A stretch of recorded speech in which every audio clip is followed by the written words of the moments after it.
तर आज आमच्यासाठी खूप स्पेशल दिवस आहे बघा. तर मी पुढे सांगते काय स्पेशल आहे तो. आणि इथं मी जून महिन्यात हळद लावलेली. त्याची पानं पूर्ण सुकलेत आणि तिथे एक चिक्कूचं झाड पण उगवलेलं. तर भक्ती पाठी लागलेली ती हळद आपण काढूया म्हणून. एकच लावलेली त्याचं किती मोठं झाले आणि आता पाण्यानं खराब होईल म्हणून ती काढूया म्हटलं. तर काढायला गेले तर बघा किती उशीर लागला त्याला काढायला. एवढी सगळी निघाली बघा. आता ही सुकवायची, छानपैकी शिजवून सुकवायची आणि मग नंतर त्याची हळद तयार होते बघा. आणि हा स्पेशल दिवस होता. आज पारचा बर्थडे होता, पण घरच्या घरीच म्हटलं तो नकोच म्हणत होता कोणाला बोलवायला, पण छोट्या मुलांना बोलवलं आणि आमच्या शेजारचे 1-2 बोलवले. त्यांनी घरच्या घरीच बड्डे साजरा करायचा म्हटलं.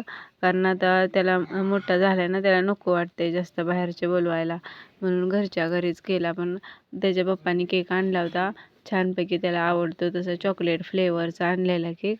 आणि मग झाला अशा प्रकारे त्याचा बड्डे साजरा. नंतर संध्याकाळी माझी मशीन थोडी खराब झालेली, ती भक्तीच्या पप्पांना म्हटलं दुरुस्त करून द्या. खूप चालताना खूप त्रास देत होती, खटखट असा आवाजच येत होता, म्हणून मशीन पण दुरुस्त करून घेतली त्यांच्याकडून. तर असा होता आजचा दिवस.